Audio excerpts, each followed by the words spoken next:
આપણી સંકલ્પ ન્યૂઝ ચેનલને સબસ્ક્રાઇબ અને લાઇક કરો, બેલ આઇકન દબાવો જેથી આવનાર ન્યૂઝ અપડેટ્સની નોટિફિકેશન આપના મોબાઈલ પર સૌથી પહેલા પહોંચે. Like, subscribe and share the video. નમસ્કાર દર્શક મિત્રો, હું છું પૂજા ટંડેલ. સંકલ્પ ન્યૂઝમાં આપનું સ્વાગત છે. સમાચારની શરૂઆત કરતા પહેલા એક નજર આજના મુખ્ય સમાચાર ઉપર. વલસાડ સ્ટેડિયમ રોડ ઉપર રિક્ષા ચાલક સાથેની બોલાચાલીમાં વચ્ચે પડવું યુવકને ભારે પડ્યો. યુવાન અને રિક્ષા ચાલક વચ્ચે ચાલતો ઝઘડો શાંત કરાવવા ગયેલા યુવકને જ માર મારતો video viral. Valsad stadium road ઉપર જાહેરમાં યુવકને તમાચો ઝીકી દેવાતા વિડીયો સામે આવ્યો છે. રિક્ષા ચાલક સાથેની બોલાચાલીમાં વચ્ચે પડવું યુવકને ભારે પડ્યો હતો. વલસાડ શહેરના સ્ટેડિયમ રોડ ઉપર યુવક અને રિક્ષા ચાલક વચ્ચે ચાલતો ઝઘડો શાંત કરાવવા ગયેલા યુવકને જ માર મારતો વિડીયો વાયરલ થયો હતો. યુવકને તમાચો મારવાનો વિડીયો સોશિયલ મીડિયામાં વાયરલ થયા હતા.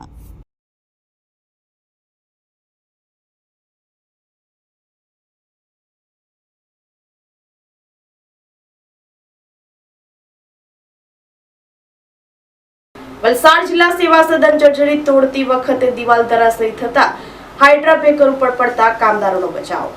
વલસાડ જિલ્લા સેવા સદન જર્જરિત તોડતી વખતે દિવાલ ધરાશયી થતા દિવાલ હાઇડ્રા બ્રેકર ઉપર પડતા મોટી નુકસાની પહોંચી હતી. વલસાડ જિલ્લા સેવા સદનની જર્જરિત દિવાલો તોડવાની કામગીરી હાથ ધરવામાં આવી હતી. તે દરમિયાન હાઇડ્રા મશીન ઉપર દિવાલ ધરાશયી થતા નુકસાન થવા પામ્યું હતું. જોકે કામ કરતી સમયે મજૂરો થોડા દૂર હતા એટલે મોટી દુર્ઘટના બનતા ટળી હતી.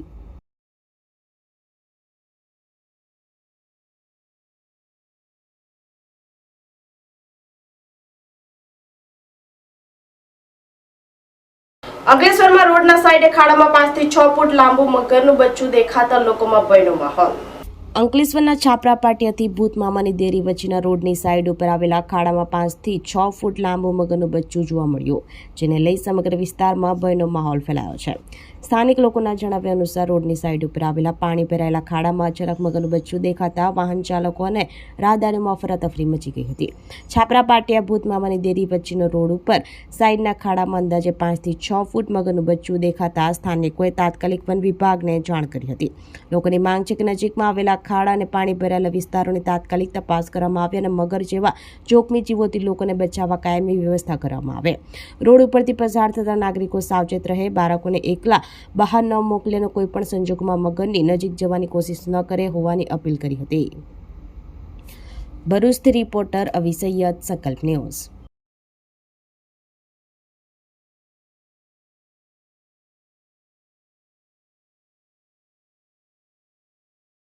વલસાડના ઈસ્ટ રેલવે યાર્ડ વિસ્તારમાં અચાનક આગ લાગતા દોડધામ. વલસાડ ઈસ્ટ રેલવે યાર્ડ વિસ્તારમાં આવેલા ધોબીઘાટ નજીકના રેલવે ક્વાર્ટરમાં અચાનક આગ લાગી હતી. આ ઘટનાને પગલે સમગ્ર વિસ્તારમાં દોડધામ મચી ગઈ હતી અને સ્થાનિકોમાં ભયનો માહોલ સર્જાયો હતો. આગની જાણ થતાં જ ફાયર બ્રિગેડની ટીમ તાત્કાલિક ઘટના સ્થળે પહોંચી હતી. ફાયર ફાઇટરોએ ઝડપી કાર્યવાહી કરી આગને વધુ ફેલાતી અટકાવી હતી અને તેના પર કાબુ મેળવ્યો હતો. સદનસીબે આ સમગ્ર ઘટનામાં કોઈ જાનહાનિ થઈ ન હતી. આગની ઘટનાને કારણે થોડો સમય માટે વિસ્તારમાં અવરજવર પર અસર જોવા મળી હતી. જોકે આગ લાગવાનું કારણ અકબંધ રહ્યું હતું.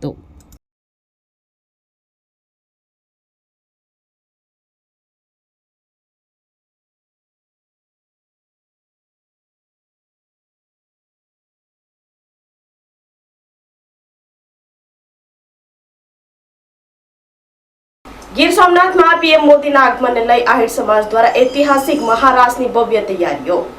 ગીર સોમનાથમાં પીએમ મોદીના સ્વાગત માટે આહિર સમાજ દ્વારા ઐતિહાસિક મહારાસની ભવ્ય તૈયારીઓ ચાલી રહી છે.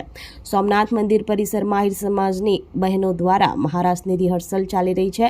પ્રધાનમંત્રી નરેન્દ્ર મોદીના આગમનને લઈ સોમનાથ ખાતે આહિર સમાજ દ્વારા ઐતિહાસિક મહારાસનું ભવ્ય આયોજન કરવામાં આવ્યું છે, જેમાં સમાજની નાની દીકરીઓથી લઈ વયોવૃદ્ધ બહેનો સુધી સૌમાં અનોખો ઉત્સાહ અને આનંદ જોવા મળી રહ્યો છે. આ મહારાસ માત્ર નૃત્ય કાર્યક્રમ નહીં પરંતુ આહિર સમાજની સંસ્કૃતિ, પરંપરા અને સ્વાભિમાનનું પ્રતીક બની રહી છે. આહિર સમાજ દ્વારા યોજાતો આ ઐતિહાસિક મહારાસ માત્ર સોમનાથ માટે નહીં પરંતુ સમગ્ર ગુજરાત માટે ગૌરવનો વિષય બનશે અને લોક સંસ્કૃતિને નવી ઓળખ આપશે. ગીર સોમનાથથી રિપોર્ટર વિશાલ તંબોલી, સંકલ્પ ન્યૂઝ. How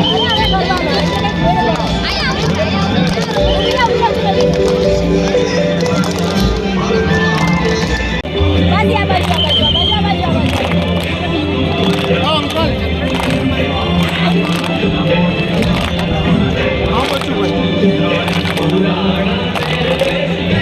મારું નામ બારડ સૃષ્ટિ નારણભાઈ છે. હું ગુસિયાથી આવું છું અને આજે સોમનાથના સાનિધ્યમાં મહારાસ ઉજવાય છે. નરેન્દ્રભાઈ મોદી આવે છે અને આ સોમનાથ 1000 વર્ષ પહેલાં ખંડિત થયેલ હતું અને આજે અને એની સ્થાપના કરવામાં આવી હતી.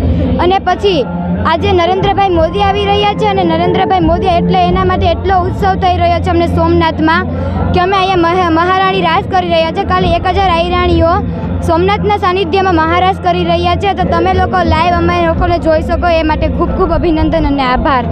રાવલિયા અંજલિ મારું નામ. અમે લોકોએ જે દ્વારકામાં જે મહારાસ કર્યો હતો એ જે અત્યારે મોદીજીને જોવો છે તો એના માટે અમે અત્યારે અહીંયા ડેમો માટે આવ્યા છે અને કાલે 1000 આહિરાણીઓ એ મહારાસ કરવાના છે. જે અમે દ્વારકામાં જેમ રમ્યા એવી જ રીતે અહીંયા સોમનાથમાં પણ રમવાના છે. જે હજારો વર્ષો પહેલાં 120 આહિરાણી જે વ્રજવાણીમાં રાસ રમ્યા હતા એવી જ રીતના અમે લોકો પણ અહીંયા સોમનાથમાં કાલે રાસ કરવાના છે ને અત્યારે એની ડેમો કરવા આવ્યા છે અહીંયા સોમનાથ માટે. બહુ સરસ છે માહોલ. આવો તો અમે સપના પણ નહોતું વિચાર્યું કે આવી રીતના કંઈ થશે. રાતોરાત અમે બધાને ખાલી એક કીધું હતું ત્યાં બધા એટલા બહેનો ભેગા થઈ પણ ગયા છે અને કાલે તો આનાથી તો વધારે બહેનો આવવાના છે. 1000 બહેનો રમશે મહારાજ. સૌ ધર્મપ્રેમી જનતાને મારા જય સોમનાથના સાનિધ્યમાંથી અને મોદી સાહેબનું આગમન આજે સાંજે થઈ જવાનું છે અહીંયા અને એક આખું ધાર્મિક ઉત્સવ ઉજવવા આપણે જઈ રહ્યા છે. 1000 વર્ષની ઇતિહાસની ગાથા આપણે ગાવા જઈ રહ્યા છે. આવનારી પેઢીને એક સંદેશો આપવા માટે, આવનારી પેઢી આપણા ઇતિહાસને યાદ રાખે એના માટે એક મોદી સાહેબનું જે વિઝન છે અને મારો દેશ 2047માં મહાસત્તાના સ્વરૂપમાં વિકસિત ભારત તરીકે એનું સપનું સાકાર કરવા માટે આપણે સૌ કોઈ એમાં સહભાગી બનવું જોઈએ. ધરમપુરમાં વિવેકાનંદજીની જન્મજયંતિ નિમિત્તે 12 જાન્યુઆરીએ યુવા રેલી અને યુવા સંમેલન યોજાશે. ગુજરાતના જાણીતા વક્તા સંજયભાઈ રાવલ, પીપી સ્વામી, જિલ્લા શિક્ષણ અધિકારી ડોક્ટર રાજેશ્રી ટંડેલ વિદ્યાર્થીઓને સંબોધન કરશે.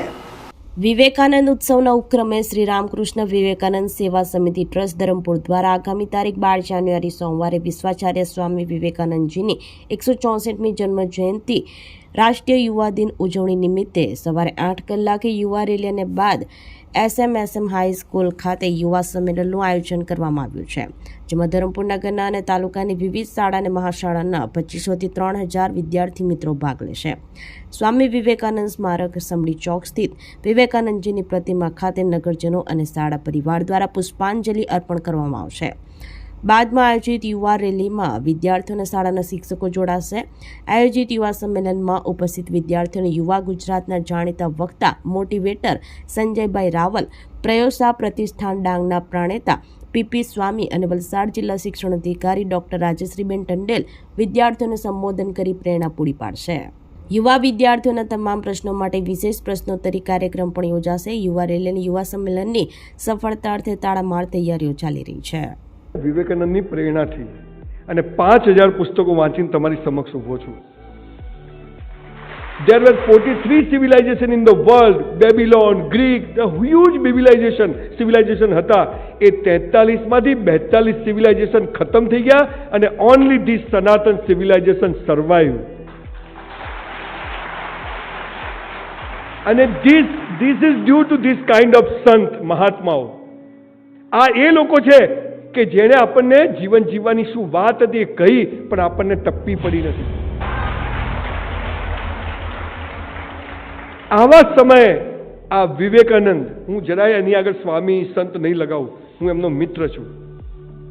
બહુ નાનપણમાં 4થા ધોરણમાં પહેલી વાર એમની એક નાનકડી ચોપડી મારી પાસે આવેલી અને ત્યાંથી આજ સુધી કદાચ આ આશ્રમની 280 ચોપડીઓ બધી 10-10 વાર વાંચી ગયો હોઈશ અને એટલું વાંચી નથી, એ બધું જ જીવું છું અને એટલે જ આજે અહીંયા ઊભો છું. તો આ તાજના સમાચારો, નવા સમાચારો સાથે કાલે ફરી મળીશું. નમસ્કાર. આપણી સંકલ્પ ન્યૂઝ ચેનલને સબસ્ક્રાઇબ અને લાઇક કરો, બેલ આઇકન દબાવો જેથી આવનાર ન્યૂઝ અપડેટ્સની નોટિફિકેશન આપના મોબાઈલ પર સૌથી પહેલા પહોંચે. Like, subscribe and share the video.